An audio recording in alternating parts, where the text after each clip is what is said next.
السلام علیکم ورحمۃ اللہ وبرکاتہ ان الحمد للہ نحمده ونستعینه ونستغفره ونعوذ باللہ من شرور انفسنا ومن سیئات اعمالنا من يهده الله فلا مضل له ومن يضلل فلا هادي له واشهد ان لا اله الا الله وحده لا شريك له واشهد ان محمدا عبده ورسوله اما بعد فقد قال عز وجل في محكم تنزيله اعوذ باللہ من الشیطان الرجیم بسم اللہ الرحمن الرحیم رضی اللہ عنہم ورضوا عنہ۔ ناظرین کرام، ہمارا ایک بہت اہم پروگرام قسط وار جاری ہے جو کہ عظمت اصحاب رسول صلی اللہ علیہ وسلم کے نام کے ساتھ شروع کیا گیا تھا۔ ہم اس پروگرام میں اب خلفائے اربعہ، اس کے بعد حسن بن علی بن ابی طالب رضی اللہ عنہ کی خلافت بیان کر چکے ہیں۔ اب اس کے بعد ہم خلافت جن کو سونپ دی جاتی ہے وہ ہیں ابو عبد الرحمن معاویہ بن ابی سفیان صخر، جو کہ بنو امیہ سے تھے۔ ہم پچھلی قسط میں یہ بات بیان کر چکے ہیں کہ حضرت حسن بن علی بن ابی طالب نے اپنی خلافت سے تنازل اختیار کیا، اپنی خلافت کو چھوڑ دیا کچھ وجوہات کی بنا پر، وہ ہم بیان مفصل کر چکے ہیں۔ تو اب ہم خلافت امیر معاویہ رضی اللہ عنہ کی طرف آتے ہیں، مختصر اس کو بیان کیا جائے گا۔ تو سب سے پہلے جو شخصیت ہے امیر معاویہ رضی اللہ عنہ کی، تو یہ اللہ کے نبی صلی اللہ علیہ وسلم کی بعثت سے 5 سال پہلے پیدا ہوئے، یعنی اللہ کے نبی صلی اللہ علیہ وسلم کی جب آپ کو خلافت ملتی ہے اور نبوت ملتی ہے تو آپ کی نبوت سے 5 سال پہلے پیدا ہوئے۔ تو اسی طرح یہ اسلام فتح مکہ کے موقع پر لے کے آئے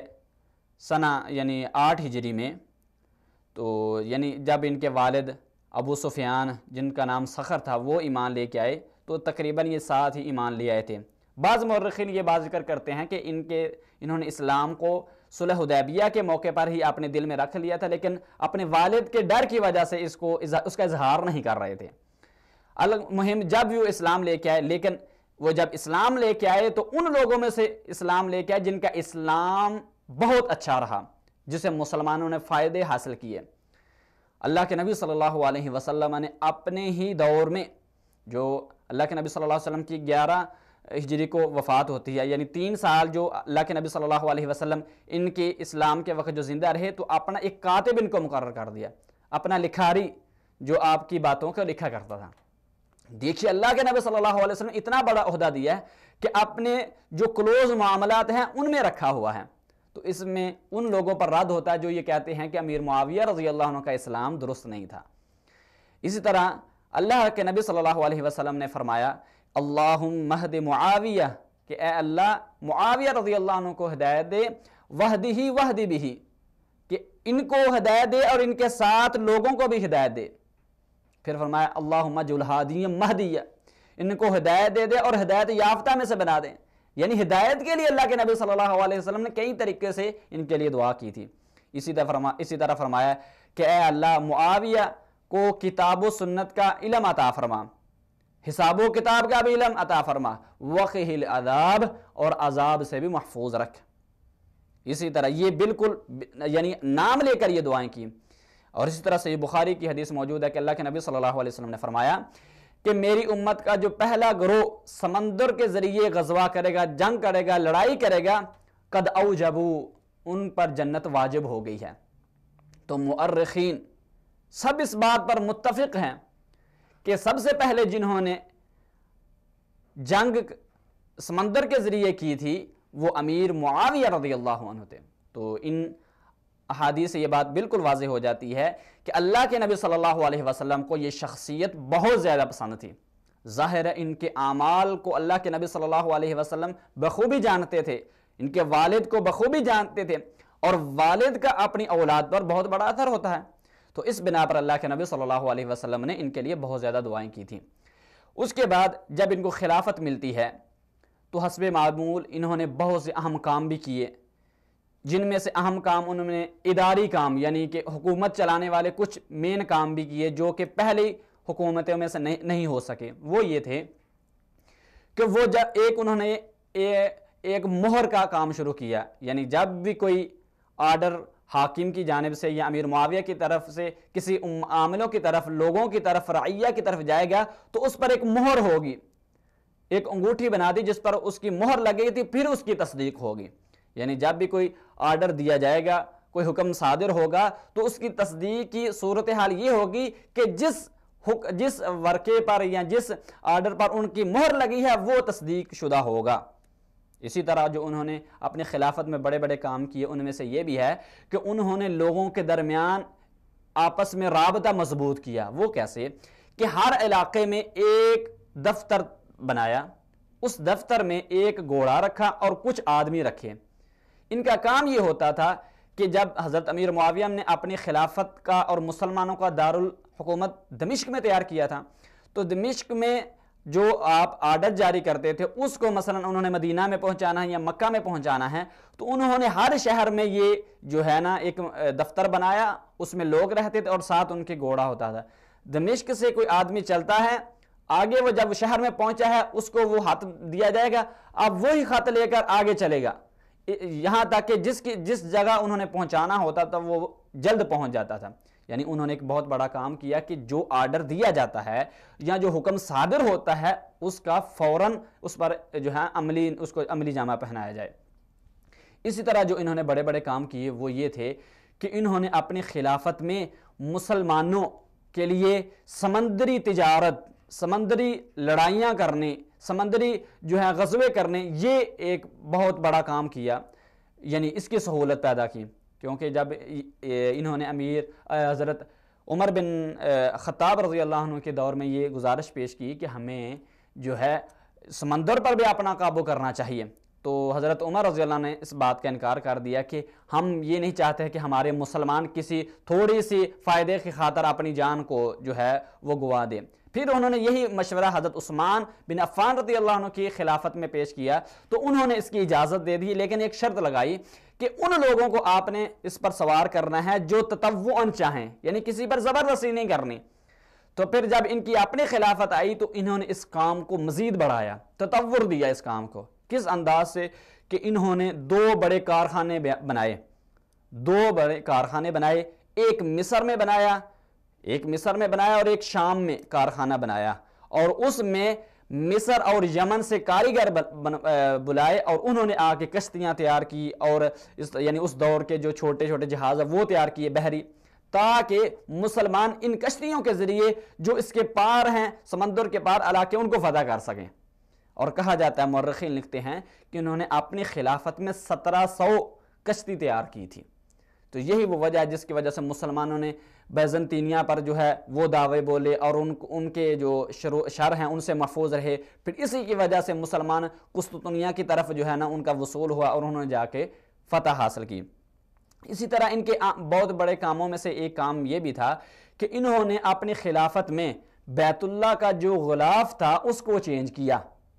اس سے پہلے نہ حضرت حسن رضی اللہ عنہ نے، نہ حضرت علی بن ابی طالب نے، نہ حضرت عثمان بن عفان، نہ حضرت عمر بن خطاب اور نہ ہی حضرت ابوبکر رضی اللہ عنہ نے یہ کام کیا۔ تو یہ وہ کام ہے جو سب سے پہلے انہوں نے کیا، جس کو اولیات امیر معاویہ کہا جاتا ہے، کہ جو کام انہوں نے سب سے پہلے کیا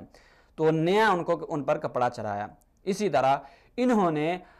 اپنے ارد گرد سیکورٹی گارڈ کا بھی سب سے پہلے جنہوں نے اہتمام کیا وہ امیر معاویہ رضی اللہ عنہ تھے۔ تو بعض لوگ اعتراض کر سکتے ہیں کہ یہ تو نیا کام جو شروع کیا یہ تو امیر معاویہ نے کیا تھا۔ تو بات یہ ہے کہ تاریخ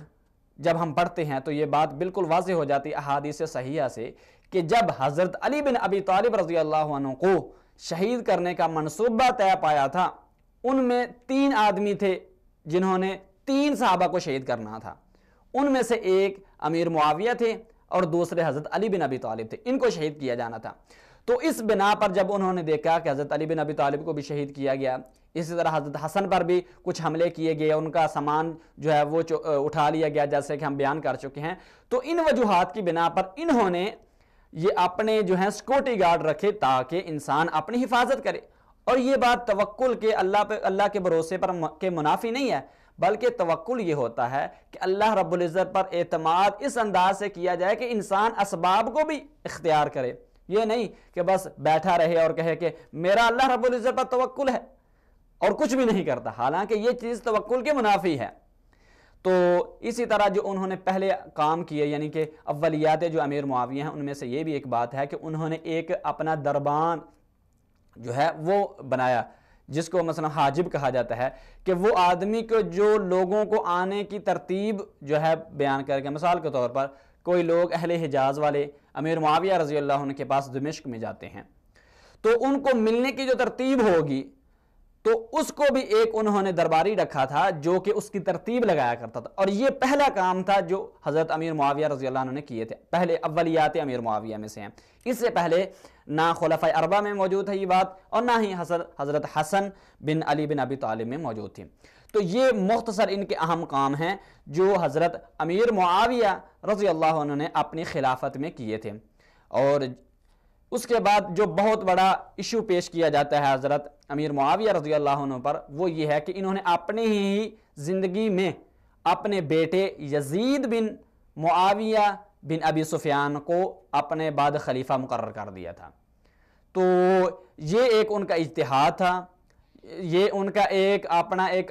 جو ہے اپنی طرف سے ایک بہت بڑا عمل تھا.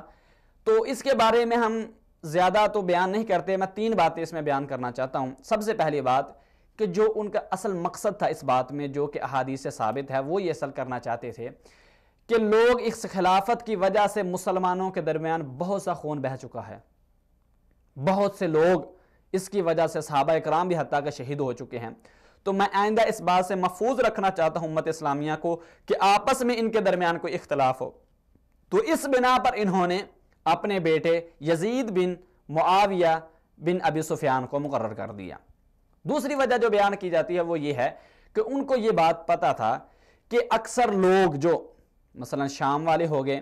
اسی طرح کوفہ والے بھی ان کے ساتھ مل چکے تھے، بعض ان کے جو صحابہ کرام کو ان پر مقرر کیا تھا انہوں نے اس بات پر ان کو مقنع کر لیا تھا. تو انہوں کی اکثر جو تعداد تھی وہ امیر معاویہ رضی اللہ عنہ کی طرف جا چکی تھی. تو انہوں نے یہ چاہا کہ میں امیر معاویہ اپنی ہی خلافت میں ایک ایسا آگے مقرر کر جاتا ہوں تاکہ اکثر لوگ اس کی موافقت کر سکیں. اور تیسری بات کہ جو ہم یہ بات کہنا جو اکثر علماء بھی کہتے ہیں کہ یہ ایک ان کا اجتہاد تھا، یہ امیر معاویہ رضی اللہ عنہ کا اجتہاد تھا. اب ان کا اجتہاد غلط بھی ہو سکتا ہے اور درست بھی ہو سکتا ہے. بعض علماء اس کو غلط بھی کہتے ہیں کہ ان کا اجتہاد بالکل غلط تھا، بعض علماء اس کو درست بھی کہتے ہیں، لیکن دونوں صورتوں میں ایک مجتہد تھے. ایک آپ اللہ جو ہے نا ایک اپنی سیاست کے اعتبار سے فیصلہ کرنے والے تھے. اور اللہ کے نبی صلی اللہ علیہ وسلم نے فرمایا، صحیح بخاری کی حدیث موجود ہے کہ اذا حکم الحاکم فاجتہد ثم اصاب فلہ اجران واذا حکم الحاکم فاجتہد ثم اخطا فلہ اجر واحد، کہ جب ایک حاکم ایک مجتہد کوئی فیصلہ کرتا ہے اور وہ درستگی کو پہنچ جاتا ہے تو اس کو اس کے 2 اجر ملیں گے. تو اگر وہ غلطی پر پہنچتا ہے اس کو 1 اجر ملے گا.